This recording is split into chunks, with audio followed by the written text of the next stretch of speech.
ओम विष्णुवाद परमहंस परिवर्जिक आचार्य Shrimad divine grace अभय चरणारविंद भक्ति वेदांत स्वामी श्रील प्रभुपाद की जय। ओम विष्णुपाद परमहंस परिवर्जिक आचार्य श्रीमद् डिवाइन ग्रेस भक्ति सिद्धांत सरस्वती गोस्वामी महाराज श्रील प्रभुपाद की।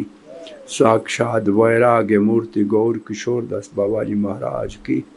नित्य लीला प्रवेश सच्चिदानंद भक्ति विनोद ठाकुर जी महाराज की जय। नित्य लीला प्रवेश वैष्णव सार्वभौम जगन्नाथ दास बाबा जी महाराज की जय। रूप सनातन भट्ट रघुनाथ जीव गोपाल भट्ट दास रघुनाथ सठ गोस्वामी पाद की। नाम आचार्य श्री हरिदास ठाकुर की। अनंत कोटि वैष्णव वृंद की। श्री राधा कृष्ण श्याम कुंड राधा कुंड गिरी गोवर्धन की। ब्रजभूमि वृंदावन धाम की। मायापुर नवद्वीप धाम की। पुरुषोत्तम क्षेत्र जगन्नाथपुरी धाम की। गंगा मैया की। जमुना मैया की। सुपरा मैया की। भक्ति देवी की। तुलसी देवी की। समवेत भक्त वृंद की। अनंत कोटि भक्त वृंद की। श्री श्री जगन्नाथ बलदेव सुभद्रा महारानी सुदर्शन चक्र सप्त दिवसीय उत्सव की। अवंतिकापुरी की। सब कठे भक्तों की जय हरे कृष्णा। सब कठे भक्तों की जय हरे कृष्णा। सब कठे भक्तों की जय हरे कृष्णा। श्री श्री गुरु अन गौरंगा की जय। गौर प्रेमानंदे हरि। गुरवे गौरचंद्राय राधिकाय तदालये कृष्णाय कृष्ण भक्ताय तद्भक्ताय नमो नमः। ओम नमो भगवते वासुदेवाय। ओम नमो भगवते वासुदेवाय। ओम नमो भगवते वासुदेवाय। कृष्णाय वासुदेवाय देवकी नंदनाय च नंदगोपकुमाराय गोविंदाय नमो नमः। नमो महावदन्याय कृष्ण प्रेम प्रदायते कृष्णाय कृष्ण चैतन्य नामने गौरा त्वेषे नमः। नीलाचल निवासाय अनंताय परमात्मने बलभद्राय सुभद्राभ्याम जगन्नाथाय ते नमः। जय श्री कृष्ण चैतन्य प्रभु नित्यानंद श्री अद्वैत गदाधर शिवास आदिगौर भक्त वृंदा। हरे कृष्ण कृष्ण कृष्ण हरे हरे हरे राम राम राम हरे हरे।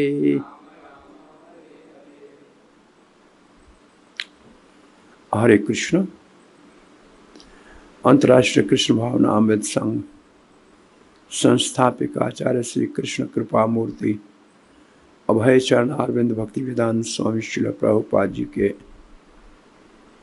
अपार करुणा कृपा से उनके प्रिय कृपा पात्र दैत्य शिष्य श्रीमान श्री श्री परम पूज्य श्रीला भक्तिचारू स्वामी महाराज के अप्रकट स्थिति में यहाँ मदन मोहन भगवान श्री राधा मदन मोहन के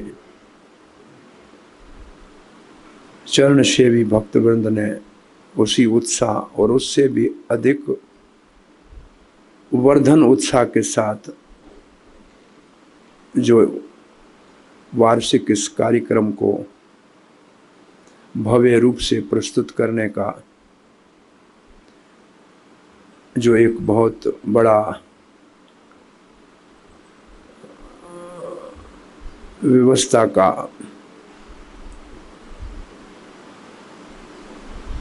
प्रोग्राम रखा है, निश्चित रूप से गुरु वर्ग और परंपरा इससे अति प्रसन्न है। इस सुंदर मंडप में बहुत अच्छा ये व्यवस्था हरि कथा और सांस्कृतिक कार्यक्रम की जो प्रस्तुति हो रही है, निश्चित रूप से पूर्वाचार्य गुरु वर्ग जो अप्रकट दृष्टि में अभी हैं, उनकी कृपा निश्चित रूप से अभी भी प्रकट रूप से दृश्यत हो रही है। सो भक्ति विनोद ठाकुर कहते हैं कि जो आचार्य गण प्रकट लीला से अप्रकट हो जाते हैं, उनकी कृपा भी नित्य सेवारत श्रद्धालुओं के लिए, शुद्ध हृदय भक्तों के लिए प्रचुर मात्रा में उपलब्ध रहती है। जैसे वर्षा बरसती है, अगर पात्र सीधा होगा तो अपने आप भर जाएगा, पात्र उल्टा होगा तो कितनी भी वर्षा हो भर नहीं सकता।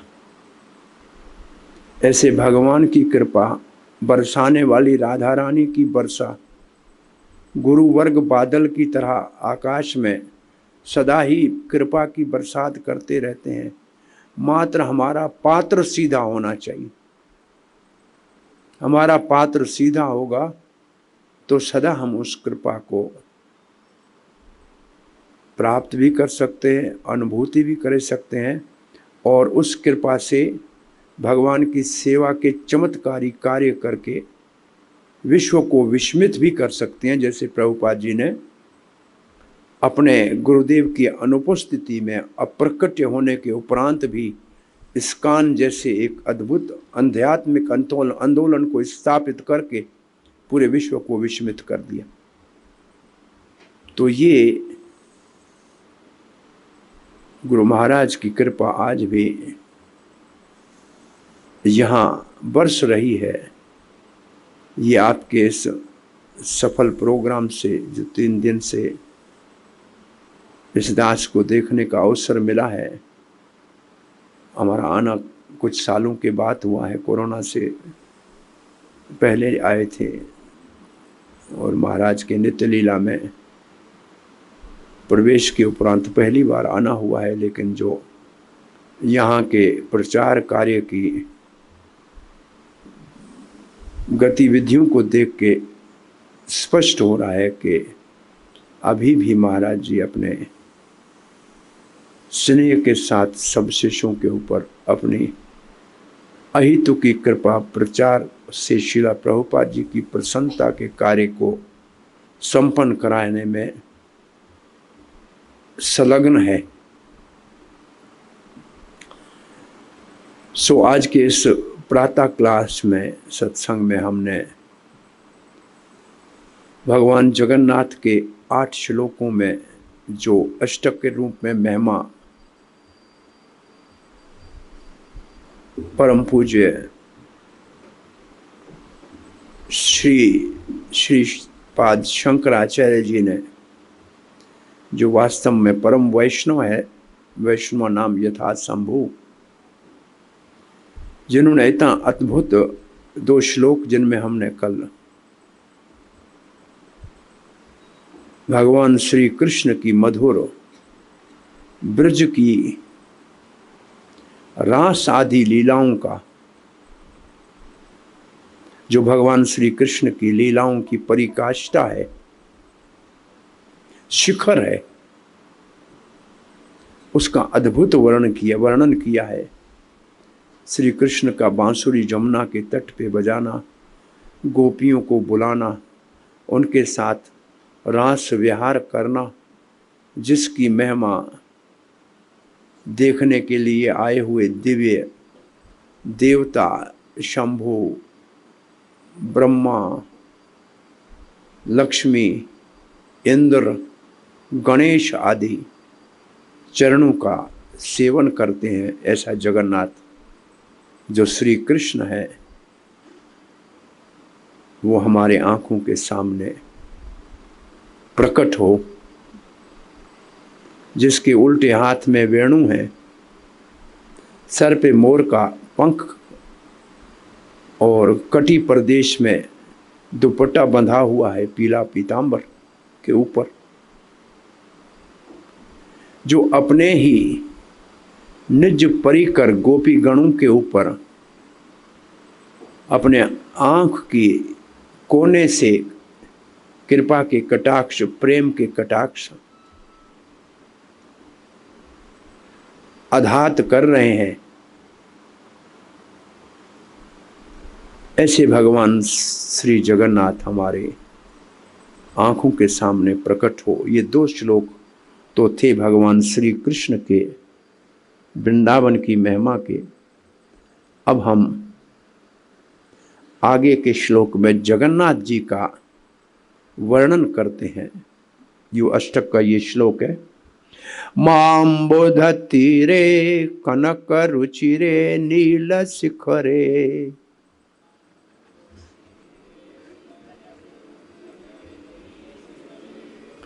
महाअंबुध तीरे। महाअंबुध के 2 अर्थ हैं। एक अर्थ है समुद्र। अम्बुध पानी के, कोई जहाँ पानी ज़्यादा है उसको कहते हैं अम्बु। अम्बु कहते हैं पानी को, और उसका बहुत बड़ा सागर हो महा। तो जैसे अब आज जगन्नाथ जी का मंदिर सागर के तट पे है, तो महाअंबुध तीरे का मतलब महासागर के तट पे। और एक महाअंबुध तीरे का अर्थ है महानदी के किनारे पे। एक महानदी भी बहुत बड़ी विशाल महानदी है, उसके किनारे के ऊपर नील माधव का आज भी ऊपर पर्वत के ऊपर मंदिर है, जो वो भुवनेश्वर से 100 किलोमीटर की दूरी पे है। आप में से कोई नील माधव का मंदिर देखने गए हैं? एक कोई हाँ कह रहा है? नहीं। ये हमारे भक्त तो गए होंगे, वो देखो 2 हाथ ऊपर है। नील माधव महानदी के तट पे है, और ये नील माधव जो विद्यापति अवंतिका उज्जैन नगरी के महाराज इंद्रद्युम्न के पुरोहित ने जिस विश्ववसु की कृपा से जिस नील माधव का दर्शन किया था, वो वहां है। आज भी चढ़ के जाना पड़ेगा, ऊपर पर्वत है, उधर वो मंदिर है नील माधव का, उसका नाम है नील माधव मंदिर। तो यहां लिखा है महाअंबुध तीरे, महानदी के किनारे पे और महासमुद्र के किनारे पे, जो आज जगन्नाथ का मंदिर है, दोनों की बात कर सकते हैं। कनक रुचिर, कनक सोने को कहते हैं, जो आंखों को भा जाए उसको रुचिर कहते हैं। नील शिखरे, नील पर्वत के शिखर के ऊपर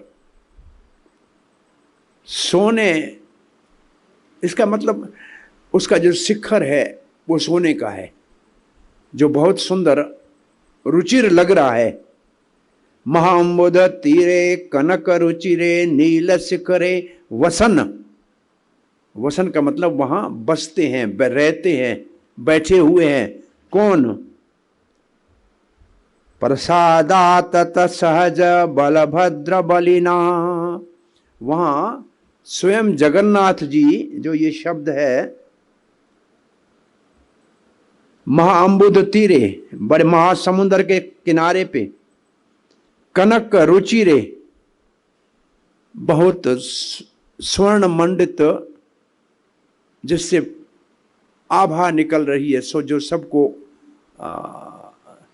प्रिय लग रहा है, रुचिर लग रहा है। नील मणु की तरह जो पर्वत का शिखर है उसके ऊपर वसन प्रसाद अंतः। प्रसाद अंत का अर्थ है, प्रासाद अंत का अर्थ है बहुत बड़े महल में। जो भगवान के मंदिर को महल कहा गया है, बहुत बड़े एक सुंदर महल में, प्रासाद अंतः बहुत बड़े महल में, सहज साथ में बलभद्र सुभद्रा, भगवान बलराम जी और सुभद्रा के संग में विराजमान है। बलिना, अभी सुभद्रा नहीं आया, बलिना, बलभद्र बलिना। बलभद्र जो बहुत बलशाली है, वैसे बड़े भाई के रूप में आए हैं कृष्ण के बलराम जी, ये बड़े भाई हैं। तो कभी कभी लोग आपसे जब प्रचार करने जाते हैं कि भाई राम पहले अवतार हुआ तो राम बड़ा है, कृष्ण बाद में आया तो कृष्ण छोटा है, ऐसे लोगों की धारणा ऐसे है, भाई बलराम जी पहले आए तो बड़े हुए तो वो बड़े हैं, कृष्ण बाद में आए तो छोटे हैं। तो भगवान श्री कृष्ण ने गोलोक में बैठे हुए बलराम जी के जन्म से पहले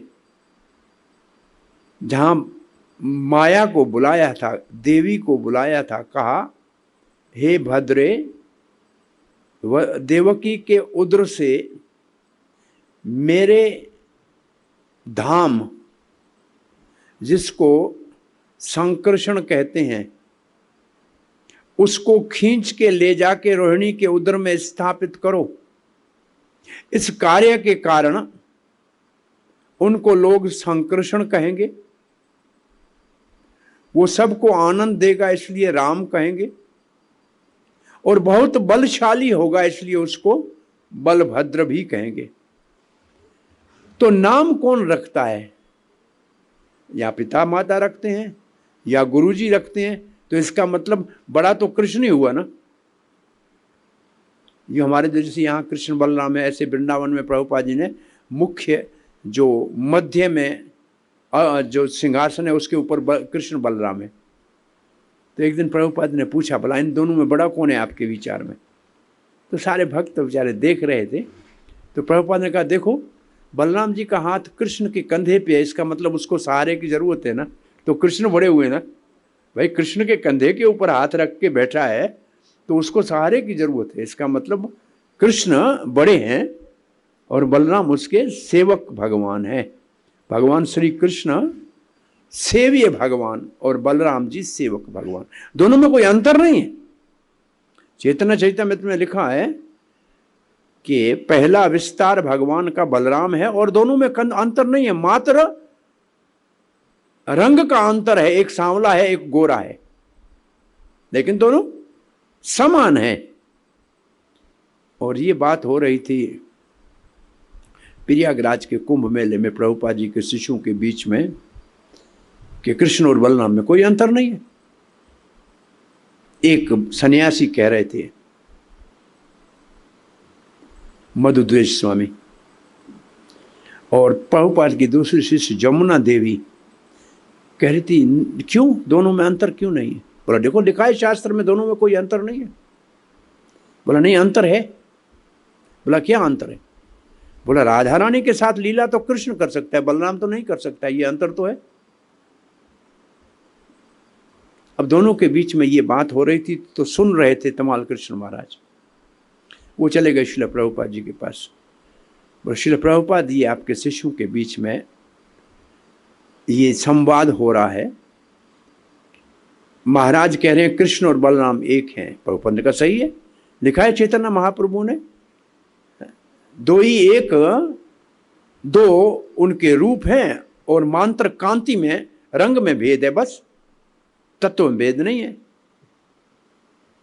तमाल कृष्ण महाराज ने कहा श्रील प्रभुपाद, वो जमुना देवी कहती है दोनों में अंतर है, कृष्ण ही मात्र राधा रानी के साथ रास कर सकता है, बलराम तो नहीं कर सकता है। प्रभुपाद ने कहा ये भी सही है। तो तमाल कृष्ण ने कहा दोनों सही कैसे हो सकते हैं? प्रभुपाद ने कहा तुम भी सही हो। तो जब गिरिराज स्वामी महाराज ये कथा बता रहे थे तो कह रहे थे वास्तव में हम सब अपनी अनुभूति के आधार पे भगवान को जानने का प्रयास करते हैं। जैसे एक 5 अंधे एक हाथी के बारे में बताना चाहें तो एक अंधा पेट के ऊपर हाथ घुमाएगा, बोला ये तो दीवार लग रही है। झूठ नहीं बोल रहा है, सच है, पेट तो दीवार जैसा लग रहा है। दूसरा कहता दीवार नहीं है, उसका पांव चला गया पांव के, बोलो ये खंभा है। गलत, वो भी नहीं है, खंभा है। तीसरे का हाथ सूंड पे चल गया, बोलो नहीं नहीं ये तो पेड़ की कोई डाली है, ये भी गलत नहीं है। और चौथे का हाथ पूंछ पे चला गया, बोलो नहीं ये तो कोई रस्सी है। पांचवें ने कान को हाथ लगाया, बोलो नहीं ये पंखा है। तो पांचों गलत नहीं है, पांचों सही हैं, परंतु जिसको जो अनुभूति है उतना ही बता रहा है। हाथी तो एक ही है, लेकिन हाथी कौन है ये कोई नहीं कह रहा है। ऐसे हम सब भगवान के विषय में जितनी हमारी बुद्धि और जितना हमारा शुद्ध मन अनुभूति कर सकता है उतना ही समझ सकते हैं। भगवान तो अनंत है, तो ऐसे समझना भगवान को आसान नहीं है। भगवान बलराम के बलिना का एक अर्थ है बलहीने न लभ्य। ये उपनिषद का श्लोक है जिसके ऊपर बलराम जी की कृपा नहीं है वो भगवान को नहीं पा सकता। बिना बलराम जी की कृपा के कोई भगवान को पा नहीं सकता, क्योंकि आदि गुरु है बलराम, सारे गुरु उनके प्रतिनिधि है। जो गुरु में अनुशासन का जो शक्ति का संचार है वो बलराम जी का है, और जो गुरु में करुणा का संचार है वो राधा रानी का है। इसलिए श्री कृष्ण कृपा मूर्ति कहते हैं, गुरु को कहते हैं हिज डिवाइन ग्रेस। तो जो कृपा है वो राधा रानी की है। कृपामयी राधे दयामयी राधे, राधा कृपा भरी है। गुरु की कृपा राधा रानी का आशीष है, और गुरु के अनुशासन की शिक्षा बलराम जी का बल से आती है। ये दोनों गुरुजनों के जो है कहा जाए प्रिजाइडिंग डीटी है, आराध्य देव गुरु तत्व के ये दो हैं। वृंदावन में एक अटल वन है जिसको आजकल अटल राय चुंगी कहते हैं। अब वृंदावन में जैसे आते हैं ना तो एक तरफ से परिक्रमा मार्ग जहाँ जाता है, जहाँ चौराया है परिक्रमा मार्ग का, इसको अटल राय चुंगी कहते हैं। मथुरा से आते हुए जहाँ परिक्रमा जाती है ना उस चौराहे का नाम है अटल राय चुंगी। तो इसका पुराना नाम है अटल वन। ग्वाल बाल सदा ही जब गैया चराने जाते थे, गैया चरने जाती थी तो आपस में खेलते थे, 2 दल बना लेते थे, कुश्ती करते थे, एक दूसरे को गिराने का प्रयास करते थे। एक दल का नेता बनता था कृष्ण, दूसरे का बलराम, और दोनों के तरफ से खेल होता था। तो एक बार बलराम जी आए नहीं किसी कारण से, और गोपियां घर से छुप के पेड़ों के पीछे से ग्वाल बालों का गैया चारने के समय दर्शन करने जाती थी। आज बलराम जब नहीं आया तो गोपियों ने राधा रानी को बलराम जी का वेश पहना दिया। गोरी तो बलराम जैसी है, नीली साड़ी पहनाती है, नीली धोती पहना दी, उसको बलराम जी का वेश दे दिया। और अब कृष्ण एक दल के बने नेता और दूसरे दल के राधा रानी बलराम जी के रूप में नेता बने। अब जब बलराम जी और कृष्ण एक दूसरे को हाथ से हाथ मिलाया कुश्ती में, तो राधा रानी के हाथ के स्पर्श से कृष्ण जी तो प्रभावित होकर गिर पड़े, तो कृष्ण जी हार गए, राधा रानी जीत गई, क्योंकि बलराम जी के रूप में तो राधा रानी थी। तो उसका नाम हो गया गोरे दाऊ जी। गोरे रंग के गोरे हैं, दाऊ जी के रूप में बलराम जी के हैं, तो वहाँ वो तो जीत गए। तो कृष्ण पहचान गए कि ये तो राधा रानी है, बलराम नहीं है। कहा ये अटल वन में आप इसी रूप में सदा रहिए, अटल रूप से, तो आज भी उस परिक्रमा मार्ग में एक मंदिर है, उसका नाम है गोरे दाऊ जी मंदिर। आपने देखा है किसी ने गोरे दाऊ जी मंदिर? हाँ, परिक्रमा मार्ग में आप अगर अटल राय चुंगी से इस्कॉन मंदिर की तरफ एक रास्ता जाता है, दूसरा दूसरे तरफ जाता है, जहाँ से परिक्रमा करके आते हैं। उस रास्ते में कोई 200 मीटर जाओगे तो राइट हैंड साइड पे गोरे दाऊ जी का मंदिर है, वो अटल वन है। ये है वास्तव में गुरु तत्व, जो बलराम जी और राधा जैसे राधा के भाव में कृष्ण है चैतन्य महाप्रभु, ऐसे राधा के रूप में है बलराम जी, और वो है गुरु तत्व गोरे दाऊ जी। बलराम राधा को ही बलराम जी बना दिया है, और वो वहाँ विग्रह आज भी स्थापित है। और ये लीला, ये गुरु तत्व जो है, इसमें दोनों सेवा सिखाते हैं। राधा रानी भी हमको सेवा सिखाती है और बलराम जी भी सेवा सिखाते हैं, और दोनों के प्रतिनिधि गुरुवर होते हैं। तो ये बलराम के बल का अर्थ है, प्रभुपाद जी ने प्रवचन दिया था कि बिना बलराम जी की कृपा के कोई भी भगवान को पा नहीं सकता। आचार्य तत्व का सदा ही आदर पूर्वक सम्मान करना चाहिए। नित्यानंद हो या बलराम हो या लक्ष्मण हो, उनकी कृपा के बिना भगवान राम जी का या कृष्ण का या चैतन्य महाप्रभु की कृपा को पाना संभव नहीं है। और तीसरी लाइन में लिखा है, सुभद्रा मध्यस्थः सकल सुर सेवा वसन दो। सुभद्रा मध्यस्थ, बीच में सुभद्रा जी है। क्या कर रहे हैं? सारे देवताओं को सेवा का अवसर दे रहे हैं। देवताओं को, यहां देव लिखा है ना, सकल सुर, सुर कहते हैं देवताओं को। वैसे सुर का मतलब भगवान के सुर में सुर मिलाए वो देवता, जो सुर में सुर न मिलाए वो असुर। इसका मतलब जो भगवान का आज्ञाकारी है वो सुर, और जो अनाज्ञाकारी है वो असुर। बहुत आसान सी बात है। वैसे अगर यहां मैं आपसे एक प्रश्न पूछूं कि सुर और असुर, इनका विभाजन कौन सी कसौटी पे करोगे कि ये सुर है और ये असुर है, कैसे बताओगे? लाल आंखें हो, दांत बाहर हो, सर के बाल खड़े हो, वो असुर होता है? ऐसे तो नहीं, कोई और कसौटी होनी चाहिए। क्या कसौटी है? हाँ जी, भगवान के नेम, भगवान के कहां लिखे हैं? आपके प्रश्न को मैं सीधा करने का प्रयास कर रहा हूं। भगवान के नेम कहां लिखे हैं? मैं लिखे बोल दिया इसलिए तो उत्तर तो उसके अंदर समाया हुआ है, शास्त्र में। जो शास्त्र का, उसके नियमों का पालन करे वो सुर, जो उसके विपरीत है वो असुर। पहली कसौटी ये है, ये शास्त्रम विधिम उत्सर्जया यजन्ते काम कारत न सिद्धिम आपनोति न सुखम न पराम गतिम, ये गीता का श्लोक है। तो देव और असुर, जो इसका अर्थ है कि ये बड़े लोग जो अच्छे इंसान लग रहे हैं, लेकिन शास्त्र का अगर पालन नहीं करते हैं तो असुर हैं। और आप समझ सकते हैं, गीता वितरण करने जाओ, जो नहीं कहता है इसका मतलब असुर है। अब बताओ, असुर ज्यादा हैं कि सुर ज्यादा हैं? आप प्रचार करने जाते हो, बताओ सुर ज्यादा है कि असुर ज्यादा है? असुर ज्यादा हैं जी। नहीं शास्त्र को हाथ लगाएंगे। बहुत बड़ा दुख से कहना पड़ रहा है। और दूसरी कसौटी क्या है? पद्म पुराण में लिखा है, विष्णु भक्ता सुरा तद विप्रिया सुरा। जो भगवान विष्णु के भक्त वैष्णव हैं वो देवता हैं, और जो उसके विपरीत हैं वो असुर है।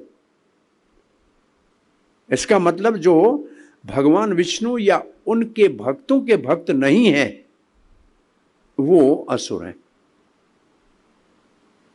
और तीसरा सतोगुण में है, वो सुरवृत्ति के हैं, देवता सतोगुण में होते हैं।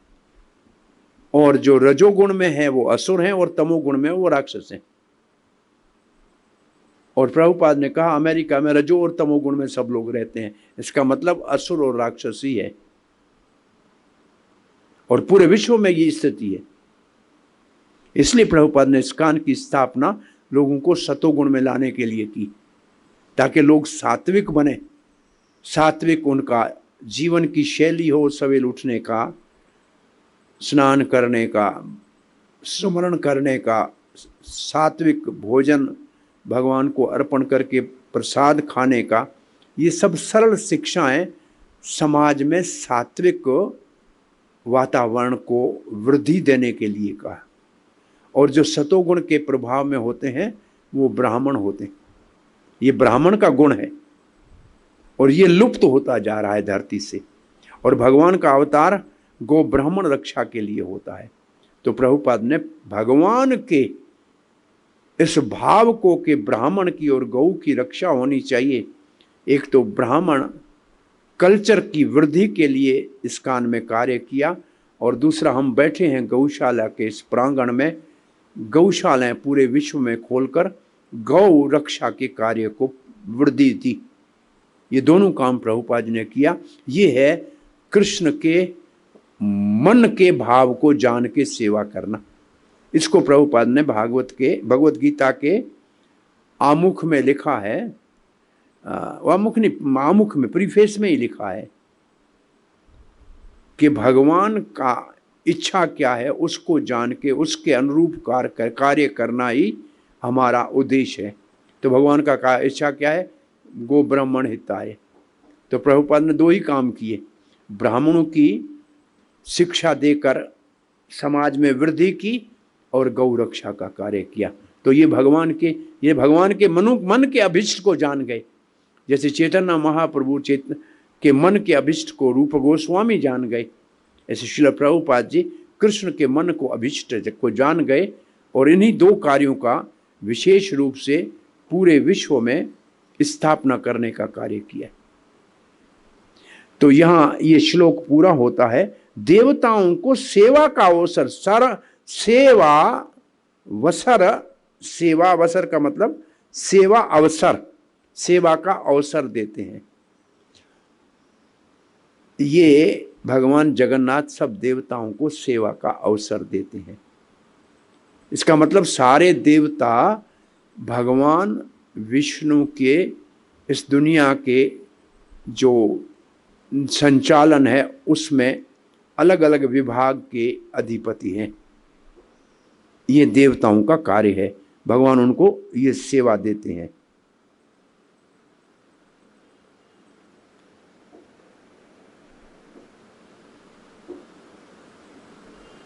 हरे कृष्णा। हम चौथा फोर्थ में जाए, वाइज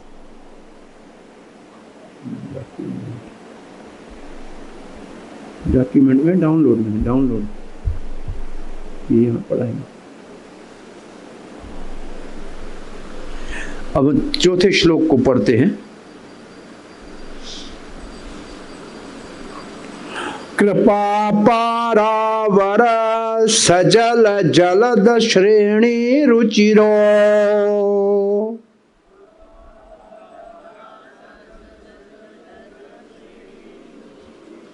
रमावाणी राम स्फुरद अमल पंखेरुमुखा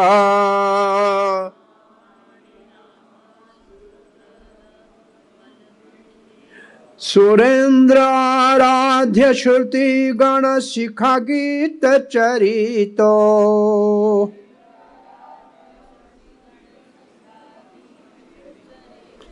जगन्नाथ स्वामी नयन पथगामी भवातु मे।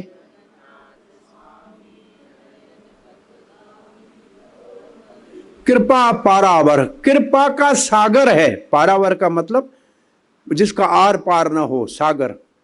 कृपा का सागर है सजल जलद शिरणी, सजल जल से भरे हुए, जैसे बादल हों, जलद सजल जलद, जल से भरे हुए बादलों की जैसे बहुत कोई शिरणी हो, ऐसा सांवला घनश्याम भगवान का रंग है। ये भगवान के कृपा करने वाले भगवान जगन्नाथ कृपालु हैं। और उनका रंग कैसा है? जलधर बादल जैसा। जलधर बादल को कहते हैं। और इसीलिए भगवान का एक नाम है घनश्याम। घन श्याम, इसका मतलब जिसका रंग घने बादल जैसा है, जल से भरे हुए बादल जैसा है।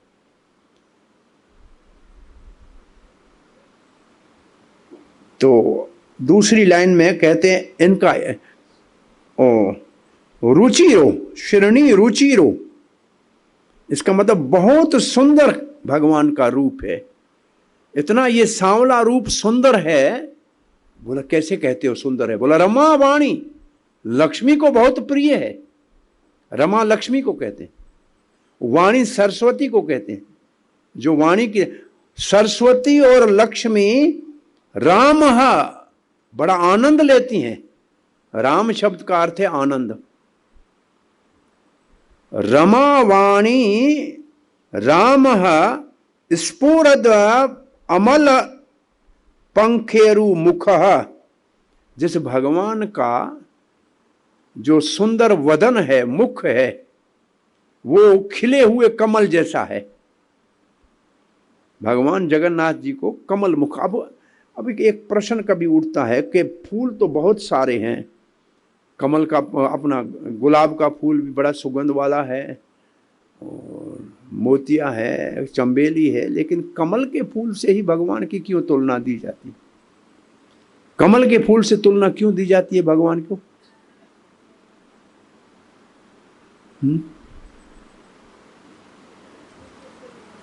क्या बेटा? जिसके ऊपर निवास करते हैं भगवान, कमल के ऊपर निवास करते हैं। ब्रह्मा जी का जन्म किसके ऊपर हुआ? तो पहले ब्रह्मा जी पैदा हुआ या कमल? इसका मतलब कमल ब्रह्मा जी का तो बनाया हुआ नहीं है ना, ब्रह्मा जी से पहले था ना। तो भगवान की तुलना उस फूल से देते हैं जो ब्रह्मा जी ने नहीं बनाया है, जिसके ऊपर ब्रह्मा जी का जन्म हुआ है। तो भगवान कोई प्राकृतिक ब्रह्मा जी की सृष्टि के किसी भी जो फूल से तुलना नहीं दी गई है।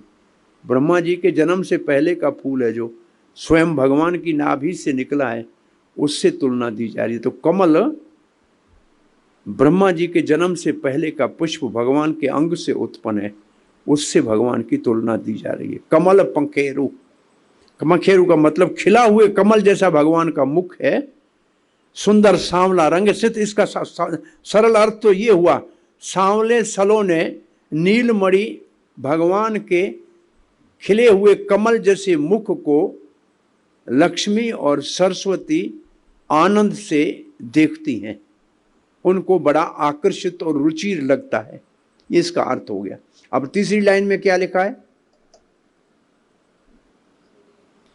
सुरेंद्र आराध्य, सुर इंद्र देवताओं के स्वामी, जिसकी आराधना करते हैं, जिसकी पूजा करते हैं। श्रुति गण शिखा, वेदों के उपनिषदों के श्लोकों से श्रुति कहते हैं। श्रुति, ये जो है सुरेंद्र तो हो गया। सुरेंद्र का एक अर्थ लिखा है बड़े बड़े ऋषि, जैसे इंद्र भी सुरेंद्र है, ऐसे बड़े बड़े ऋषि। और फिर लिखा है वो पूजा करते हैं। श्रुति गण शिखा का मतलब है उपनिषदों के सुंदर श्लोकों से गीत चरित, जिसके गीत गाते हैं बड़े बड़े ऋषि मुनि, नारद जैसे। वैसे देवताओं के ऋषि, देव ऋषि है नारद जी, वो भी सुरेंद्र है, जो ऐसे भगवान के गुणगान करते हैं, वेदों की ऋचाओं से जिसकी पूजा करते हैं। ऐसे भगवान जगन्नाथ हमारे आंखों के सामने प्रकट हो जाएं। इसका अर्थ है कि देखिए, यहाँ भी 8 श्लोकों में श्रीपाद शंकराचार्य जी ने भी जगन्नाथ जी का ये जिन श्लोकों से वर्णन किया है, ये वेदों की ऋचाओं से भी ऊपर है। साक्षात भगवान की महिमा गाई है, कृष्ण की गाई है। तो ऐसे भगवान जगन्नाथ, जिसकी बड़े बड़े ऋषिगण जिनके सुंदर रूप जिसको लक्ष्मी और सरस्वती बड़े प्रेम से चाहती हैं, उसकी महिमा गाते हैं, ऐसे भगवान जगन्नाथ हमारे आंखों के सामने प्रकट हो जाएं। अब आगे का श्लोक पढ़ते हैं, 5वां। रथारूढ़ गच्छन्पति मिलित भूदेव पटलै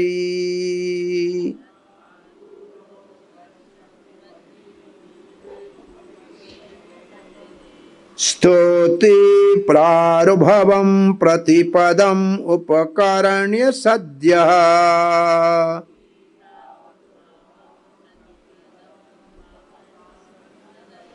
दया सिंधु बंधु सकल जगताम सिंधु सुतया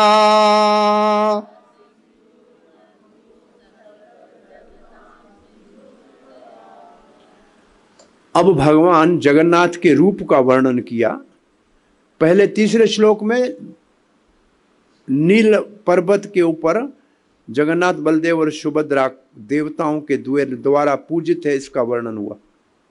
फिर वर्णन हुआ भगवान के रूप का, कि घनश्याम भगवान का रूप है, उनका मुख बड़ा रुचिर है और लक्ष्मी आदि उनको बहुत प्रेम से चाहती हैं और बड़े बड़े ऋषि वेद की ऋचाओं से उनकी पूजा करते हैं।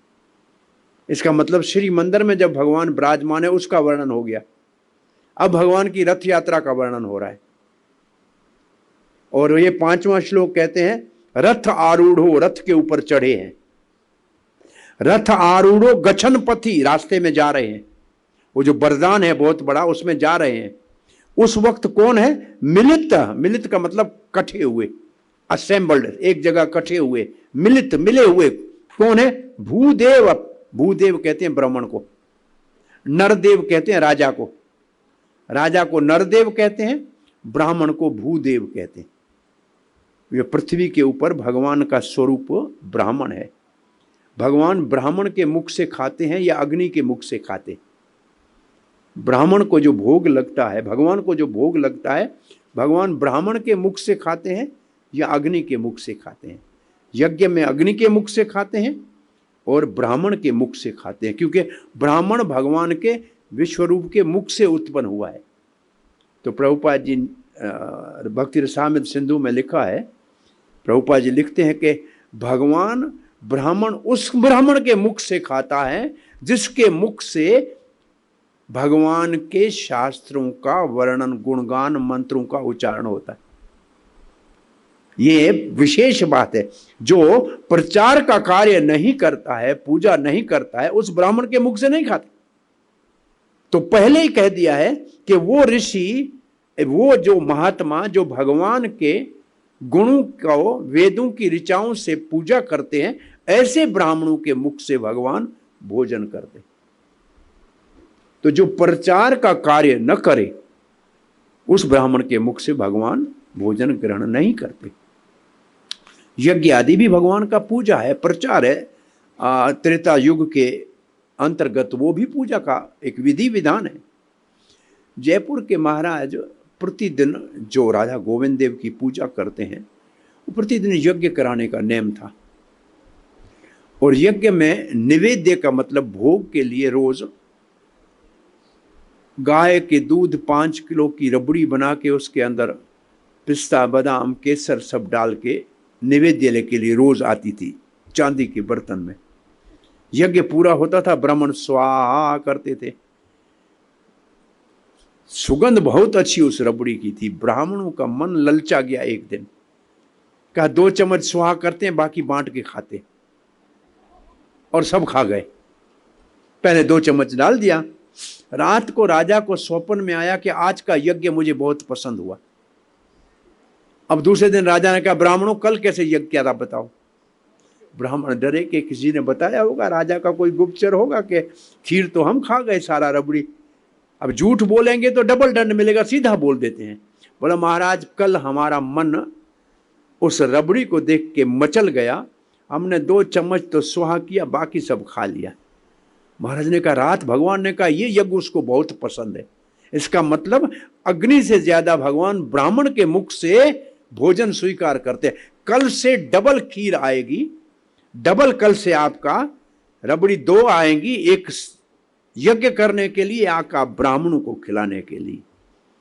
तो एक सिद्धांत, ये अभी अभी की बात है, जीते जी जयपुर के महाराज के पुरोहितों की बात है।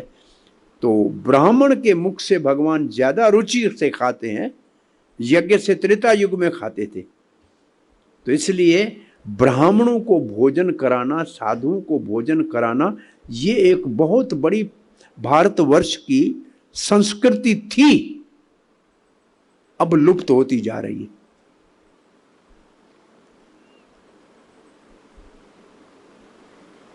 अब गौ ब्राह्मण दोनों का सम्मान नहीं है। गाय गलियों में घूम रही है और ब्राह्मण बेचारा सबसे दरिद्र के रूप में इस वक्त धरती के ऊपर ब्राह्मण है। अगर वो साधु, इसलिए ब्राह्मण का कार्य छोड़ दिया ब्राह्मणों ने। ठेले के ऊपर गोरखपुर के ब्राह्मण केला बेचते हैं या लिफ्ट मैन है, और देखोगे तो पूरी रामचरितमानस याद होगी उसको, और श्लोक धारावाहिक गीता के बोलते रहेंगे। उनको ये सब आता है, लेकिन इनसे उनका निर्वाह नहीं हो रहा था, इसलिए नौकरी कर रहे हैं। इसलिए ब्राह्मण, यहां एक बात अगर आपको सिद्धांत की बता दें तो बहुत आवश्यक है। वर्ण आश्रम व्यवस्था में कमाता मात्र वैश्य है। वैश्य एक है जो कमाता है, राजा को टैक्स देता है, कर देता है, वो तो आज भी देना पड़ेगा। सेवक को तनख्वाह देता है, वेतन देता है, वो तो आज भी देना पड़ेगा। ब्राह्मण को दक्षिणा देता है, वो देना बंद कर दिया। राजा को कर तो आज भी देना पड़ रहा है, नहीं तो रुश्वत देना है, पैसा तो देना ही पड़ेगा सरकार को। बिना वेतन के मजदूर काम नहीं करेगा। लेकिन ब्राह्मण जो तुम्हारी संस्कृति की सुरक्षा करता था, उसको दक्षिणा देना बंद कर दिया। ये आज के वैश्य के पतन का चिन्ह है। अब सिद्धांत समझ लो भाई, तीनों को आपको ही तो देना है। अभी भी क्षत्रिय को तो दे ही रहे हो, घूस दो या कर दो, देना तो पड़ेगा। तनख्वाह मजदूर को तो दे ही रहे हो, ब्राह्मण को सिर्फ देना बंद कर दिया। आपके पास नहीं रहेगा, अस्पताल में जाएगा या वकील के पास जाएगा, आपको वो भी नहीं हाथ आएगा, क्योंकि आपका है ही नहीं। लेकिन आपने धर्म छोड़ दिया, इसलिए कष्ट उठाना पड़ रहा है। मात्र ब्राह्मण का भाग समाज ने हड़प कर लिया है। और जो ब्राह्मण संस्कृति की सुरक्षा का कार्य करता था, एक बार हमको किसी ने कहा, इतने बड़ा मोटा तकड़ा महाराज शरीर बनाया है, मुफ्त का खाते हो, कोई काम करते हो? मानो ऐसा प्रश्न पूछे, कहते लोग सोचते होंगे कोई कह पाएंगे, कोई नहीं कह पाएगा। तो हमने उनसे पूछा कि ये जो सबसे ज्यादा जो राज का खर्चा किसके ऊपर होता है, वह किसके ऊपर होता है? सेना के ऊपर। सबसे ज्यादा बजट तो डिफेंस की होती है ना। एक नौजवान आर्मी में भर्ती हुआ, सेना में भर्ती हुआ, 25 साल तक नौकरी की, रिटायर हुआ, एक भी जंग नहीं लड़ा, तो बेकार खर्चा किया क्या सरकार ने? आपको ऐसे लाखों सैनिक मिलेंगे जो नौकरी में ज्वाइन किया, रिटायर हुए, एक भी लड़ाई नहीं लड़े। मिलेंगे कि नहीं मिलेंगे? हाँ, तो क्या सरकार ने बेकार का पैसा खर्च किया उसके ऊपर करोड़ों रुपए? नहीं। सीमा के ऊपर संकट होता तो छाती छलनी उनकी होती, हम तो आराम से घर में सोते रहते। तो उनके ऊपर सरकार खर्चा कर रही है तो करना चाहिए कि नहीं करना चाहिए? क्योंकि सीमा के संकट के ऊपर तो वो सीने के ऊपर गोली खाते हैं। ऐसे ही जैसे सीमा की सुरक्षा सैनिक करता है, ऐसे संस्कृति की सुरक्षा साधु करता है। संस्कृति की सुरक्षा साधु करता है। अगर साधु को आप मेंटेन नहीं करेंगे, उसका पालन नहीं करेंगे, तो संस्कृति का सत्यानाश हो जाएगा। ये एक बहुत बड़ा भारतीय संस्कृति में खाल पैदा हो गया है, गैप पैदा हो गया, खड्डा पैदा हो गया है, साधु संरक्षण समाप्त हो रहा है। तथाकथित साधु लोगों को जो धोखा दे रहे हैं, छल कर रहे हैं, वो तो आज भी आपको लूट रहे हैं।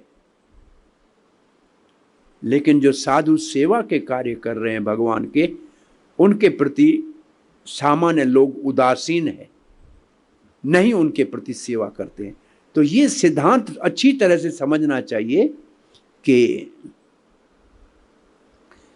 वैसे ग्रस्त और वैश्य यही चारों आश्रमों का जन्मदाता है और पालन करने वाला है। ब्रह्मचारी भी किसी माँ ने जन्म दिया है, सन्यासी को भी माँ ने दूध पिलाया है, वानप्रस्थी माँ ने जन्म दिया और पालन भी सबका करता है। ब्रह्मचारी को भिक्षा मिलती है, सन्यासी को दक्षिणा दी जाती है, वानप्रस्था की भी पालन पोषण तो गृहस्थ ही करते हैं। तो इस आश्रम ने अपने कार्य को ठीक तरह से नहीं किया, इसलिए वर्ण आश्रम व्यवस्था को भी पुनः सुधारने की आवश्यकता है। ये बात हम कहाँ से लाए? रथारूढ़ो ब्राह्मण भूदेव पटलई। भगवान की शिक्षा को धरती के ऊपर भूदेव, रक्षा का कार्य क्षत्रिय करता है और शिक्षा का कार्य ब्राह्मण करता है। एक नर देव है और एक भूदेव है। ये दोनों सदाचारी हों तो समाज सुखी होगा। और वैश्य जो हमारी रीढ़ की हड्डी है ना, शरीर में जो रीढ़ की हड्डी का काम है, क्या कहेंगे, स्पाइनल कार्ड, बैकबोन, वैश्य समाज का रीढ़ की हड्डी का काम करता है। वो पेट है जिसमें भोजन डालते हैं तो ब्राह्मण मुख को भी शक्ति मिलती है, क्षत्रिय हाथ को भी बल मिलता है और सेवक पांव को भी बल पेट से ही मिलता है। तो काम तो वैश्य को ही करना है, तीनों का पालन करना है। प्रभुपाद ने इसको देखा कि पेट तो बड़ा है सबका वैश्य और पांव भी अच्छे दौड़ने पाड़ने के लिए है शूद्र, परंतु दुनिया में इस वक्त सब लूले हैं और दिमाग से पागल हैं। इसका मतलब ब्राह्मण और क्षत्रिय है ही नहीं। एक ऐसा बच्चा हो जो खाए अच्छी तरह से, पेट भर के, दौड़े बहुत, लेकिन दोनों हाथ से लूला हो, दिमाग से पागल हो, तो किसी काम का है क्या? ऐसा समाज हो गया है इस वक्त। हमारा समाज पागल जैसा दिमाग के बिना है।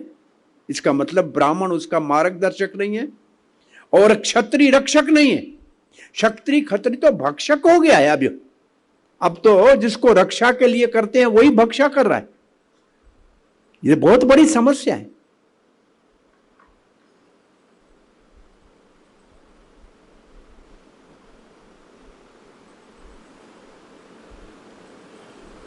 एक बस को लूटा कुछ डाकुओं ने, सारी बस से 15,000 रुपये मिले, उनके मुंह के ऊपर मारे। बुरा, इतने कम पैसे लेके बस में सफर करते हो? कल जब बस के लूटने का पत्रिका में आएगा तो 25,000 तो थाने को देना पड़ेगा। क्या 10,000 घर से देंगे क्या?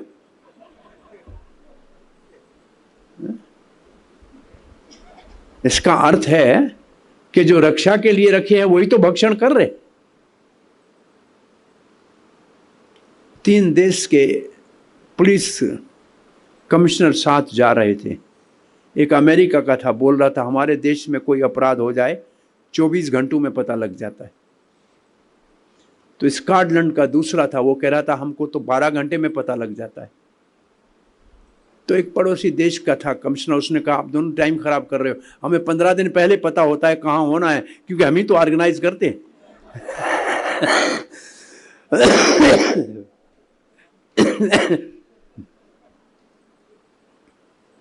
तो ये वर्ण आश्रम, तो ब्राह्मण क्या करते हैं? वो श्रुति, जब वो वेद का पाठ करते हुए चलते हैं, जगन्नाथ जी क्या करते हैं? भूदेव पटलई।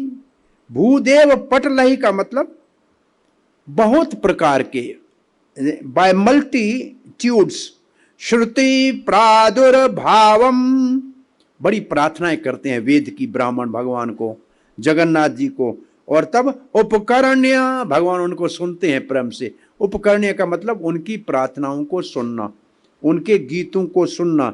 सद्यः, सद्यः उनके प्रति भगवान बड़े ही फेवरेबली डिस्पोज हो जाते हैं, उनके प्रति बहुत क्या कहेंगे, फेवरेबली डिस्पोज को क्या कहेंगे, सहानुभूति।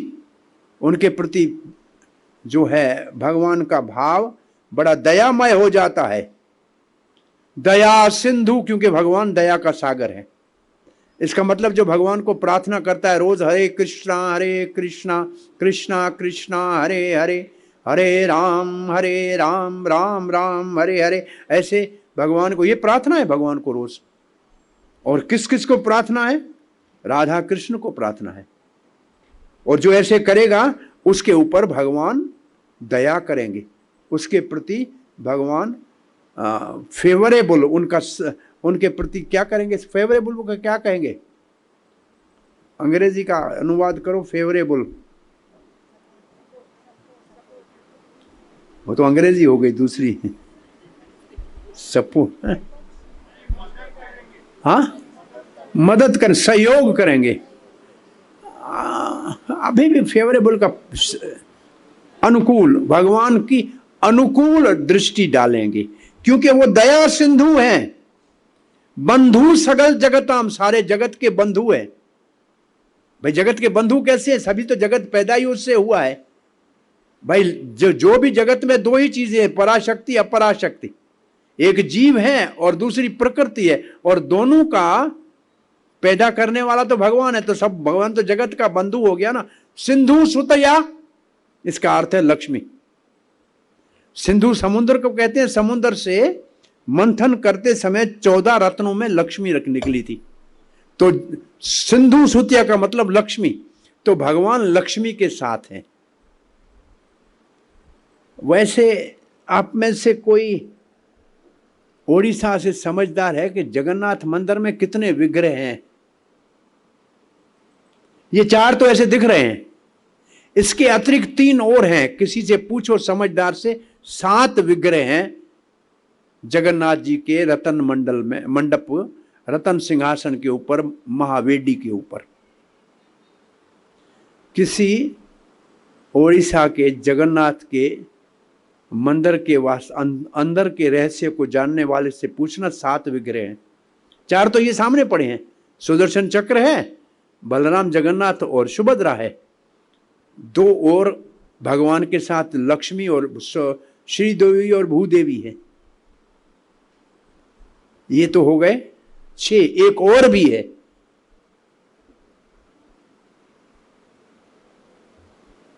पूछना किसी ओडिशा के जगन्नाथ के पंडित पुजारी से, 7 विग्रह हैं ऊपर। किसी को मालूम है कि सुना है कभी? 7 हैं, पूछ लेना उससे। हमको बताया था अभी, ये 2 तो मेरे को ध्यान में आ रहा है, 7वां भी मदन मोहन है। कौन है? एक प्रतिनिधि के रूप में एक मदन मोहन जी होते हैं, जो वहां से मदन मोहन संभवतः उनका नाम है। पर है एक और विग्रह भी, 7 हैं ऊपर। तो यहां सिंधु सुतिया का मतलब लक्ष्मी के साथ। भगवान अकेले नहीं है, लक्ष्मी के साथ है। और लक्ष्मी का मंदिर तो जगन्नाथ मंदिर के पीछे है ही ना। जगन्नाथ मंदिर के, अब लक्ष्मी कौन से है? लक्ष्मी कहाँ होनी चाहिए? भगवान के वाम भाग में। तो जगन्नाथ जी के वाम भाग में लक्ष्मी का मंदिर है। जगन्नाथपुरी में देखा है ना सबने, तो लक्ष्मी का मंदिर है। और लक्ष्मी जी के साथ ही तो 15 दिन रहते हैं। और लक्ष्मी ही नहीं आने के ऊपर लड़ने के लिए आती है, तो लक्ष्मी भगवान के साथ रहती है। सिंधु सुतया का अर्थ क्या हुआ? लक्ष्मी। फिर जगन्नाथ स्वामी नयन पथगामी, ऐसा भगवान जो लक्ष्मी के साथ।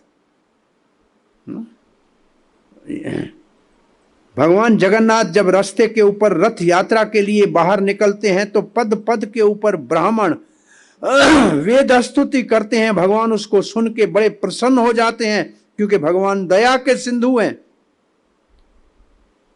और भगवान जगत के बंधु हैं। और भगवान जगन्नाथ लक्ष्मी के साथ हमारे आंखों के सामने प्रकट हो जाएं। अब हम पढ़ रहे हैं 6ठा श्लोक। पर ब्रह्म पीड़ कुवल्य दुलफोल नयनो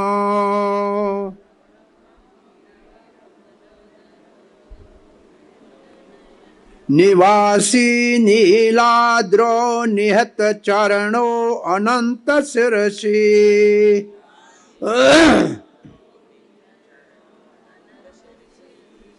रसानंदो राधा सरस वपुआलिंगन सुखो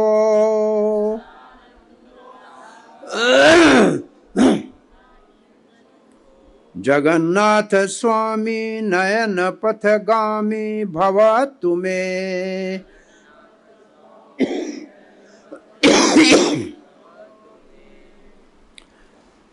पर ब्रह्म आप पीड़ा कुवल्य दल उत्फल नयन निवासी नीलाद्रो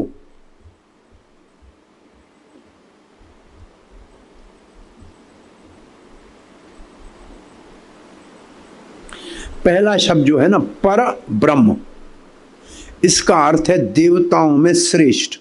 कौन है? ब्रह्मा। ब्रह्मा जी जिस भगवान जगन्नाथ के जो कैसे हैं उनके लिए लिखा है, वो भगवान खिले हुए कमल के समान है, जिनकी आंखें कुवल्य दुफूल नैनो, दो कमल नैन भगवान जगन्नाथ के। उन भगवान को ब्रह्मा जी अपने सर के ऊपर धारण करते हैं। पर ब्रह्म पीढ़, पीढ़ का मतलब उनके लिए आसन बन जाते हैं।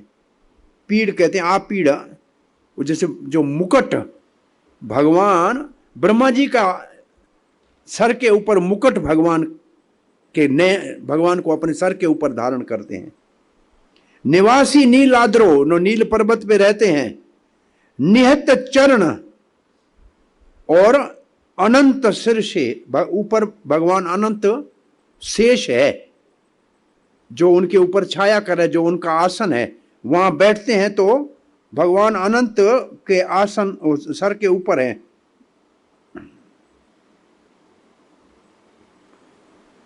भगवान जगन्नाथ जिनके नयन खिले हुए कमल जैसे हैं, वो ब्रह्मा जी के सर का आभूषण है। नील पर्वत के ऊपर रहते हैं और उनके चरण भगवान अनंत शेष के आसन के ऊपर विराजमान रहते हैं। चरण अनंत शिरसी, भगवान अनंत अपने सर के ऊपर उनके चरणों को धारण करते हैं। रसानंदो, वो रस आनंद, वो भगवान बड़े प्रेम के रस में प्रफुल्लित हैं। राधा सरस वपु, राधा रानी का जो बहुत सुंदर स्वरूप है, आलिंगन सुखो, उसको आलिंगन किया हुआ है। जगन्नाथ, कमल नयन वाले जगन्नाथ, उसको ब्रह्मा जी अपने सर के ऊपर मुकुट के रूप में धारण करते हैं, और जिनके चरण शेष अपने सर के ऊपर धारण करते हैं, वो आनंद में विभोर राधा रानी के आलिंगन का सुख ले रहे हैं। ऐसे भगवान जगन्नाथ हमारे आंखों के सामने प्रकट हो जाएं, ये है प्रार्थना, ये है भगवान जगन्नाथ को प्रार्थना। अब एक किसको मिलेंगे ऐसे जगन्नाथ जिसकी ये प्रार्थना की भावना होगी? न वै याचे राजम न च कनक माणिक्य विभवम,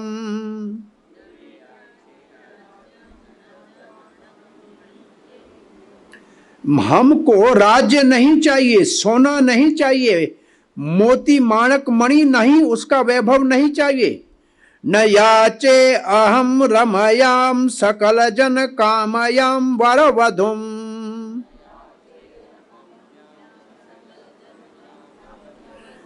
सारा संसार जैसे सुंदर स्त्री का संग चाहते हैं, ऐसे हमारे को कोई भोग की काम की वासना नहीं है, वो भी नहीं चाहिए। तो क्या चाहिए? सदा काले काले प्रमथ पतिना गीत चरितो।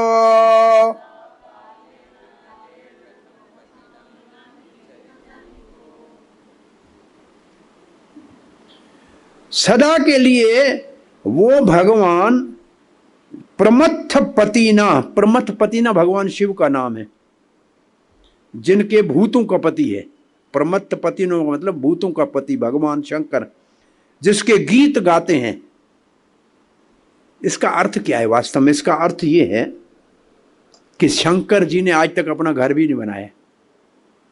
एक नाम है शंकर जी का अनिकेत, और भगवत गीता में भक्तों के लक्षणों में जो अनिकेत है, अनिकेत नित्य निकेतन भक्तिमान में प्रियो नर है, 12वें अध्याय में है, जिसको अपना घर नहीं है वो मुझे प्रिय है। और शिव का नाम है अनिकेत। उसने आज तक अपना घर नहीं बनाया, उसके पास कुछ भी नहीं है, वस्त्र भी नहीं है, बभूत लगाते हैं, बस मृगशाला पहनते। इसका मतलब ऐसा भक्त जो अकिंचन है, जिसके पास कुछ भी नहीं है। एक बार पार्वती ने कहा शंकर को, आपने गृहस्थ धर्म को अपना लिया है, अब तो घर बनाना चाहिए। बरसात आएगी कहाँ रहेंगे? बोला बादल से ऊपर चलेंगे, बरसात से बादल नीचे आएगी, हम ऊपर चलेंगे। बोला घर तो फिर भी बनना चाहिए। बोला फिर देवी बना लो, आप तो स्वामी नहीं हो संसार की, बना लो। बहुत सुंदर महल बन गया। और फिर कहा गृह प्रवेश के लिए बुलाओ ब्राह्मणों को, ब्राह्मणों को बुलाया। दोनों पति पत्नी बैठे, गृह प्रवेश यज्ञ हुआ। ब्राह्मणों का महाराज दक्षिणा दो। भाई बिना दक्षिणा के तो यज्ञ पूरा नहीं होता है। शंकर जी ने कहा दक्षिणा दो, हमारे पास तो कुछ भी नहीं है। बोला बिना दक्षिणा में घर में प्रवेश नहीं। बोला ये घर दक्षिणा में दिया। वो घर दक्षिणा में देके फिर जाके कैलाश में बैठ गए। तो यहां जो लिखा है प्रमथ पतिनो, इसका मतलब जिसको ब्रह्मा, जिसको शंकर जी जिसके गीत गाता है, जिसको न राज चाहिए, न कुछ संसार का भोग चाहिए, न माणक चाहिए, वो तो बभूत लगाता है, ऐसे भगवान के प्रेमी भक्त जिसकी गीत गाता है, ऐसा भगवान हमारे सामने हमको दर्शन दे। ये इस श्लोकार्थ है। ये ऐसा ही है वास्तव में देखा जाए, जैसे चैतन्य महाप्रभु ने कहा न धनम न जनम न सुंदरिम कवितम व जगदीश काम, एग्जैक्टली ऐसा है। ऐसा भरत ने कहा है, न अर्थ काम न मोक्ष न चाहूं गति निर्माण निर्वाण जन्म जन्म राम पद रति। ये सब देखो, ये श्लोक जो है, भाव जो है बहुत उत्तम भाव है।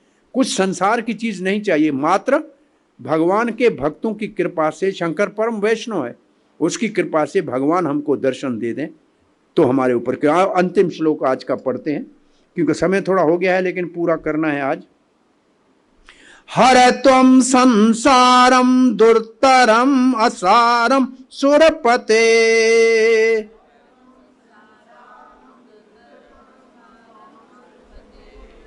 हर त्वं संसारम, भगवान हमारे जन्म मृत्यु के चक्कर से हमको मुक्त कर दो। हम संसार कहते हैं जन्म मृत्यु को, हमारे संसार को समाप्त कर दो, हमारे जन्म मृत्यु को मिटा दो। दुरतरम असारम सुरपते, हे सुरपति, हे देवताओं के स्वामी, हे जगन्नाथ, जल्दी से, ये मुश्किल कार्य है। दुर्तरम है, तरना बहुत मुश्किल है। असारम, असारम का मतलब बेकार है ये संसार। दुर्तरम, आप जल्दी करो, इससे हमारे को पार कर लो हे स्वामी। हर तुम पापा नाम, हमारे सारे पापों को हर लो। ये हरि का अर्थ होता है, जो सब भक्तों के पाप हर ले। विततम अपराम यादव पते, विततम मतलब कई जन्मों के हमारे पाप कटे हुए हैं, हे यादव पति, हे श्री कृष्ण, उनको आप हर लीजिए। अहो दीनानाथो, हे दीनानाथ, हम बहुत दीन हैं, हमारे निहत चरणों निश्चितम इदम, हमने आपके चरणों को पकड़ लिया है, हम आपके चरणों के शरण में हैं। आप कृपा करके हमारे को इन पापों के बोझ से मुक्त करो, संसार से मुक्त करो। हे सुरपति भगवान, हमारे संसार को समाप्त करो। हे यादवपति, हमारे कई जन्मों के पापों के पहाड़ को चूर्ण कर दो। हे जगन्नाथ, आपके चरण कमल इस संसार का एकमात्र आधार है। आप हमारे आंखों के सामने प्रकट हो जाइए। जगन्नाथ अष्टकम पुण्यम यह पठे प्रियतः शुचि, जो इस जगन्नाथ अष्टक को प्रेम से पवित्रता से पढ़ता है, सर्व पाप विशुद्धात्मा, वो सारे पापों से विशुद्ध हो जाता है। विष्णु लोकम स गच्छति, वो भगवत धाम को प्राप्त करता है। इसके साथ आज के इस जगन्नाथ अष्टकम की कथा को पूर्णाहुति पे पहुंचाते हैं। कथा में तो बहुत कुछ कहा जा सकता है, लेकिन समय की सीमा में कथा को यहाँ विराम देते हैं। भगवान जगन्नाथ बलदेव सुभद्रा महारानी सुदर्शन चक्र की, श्रील प्रभुपाद की, निताई गौर प्रेमानंदे।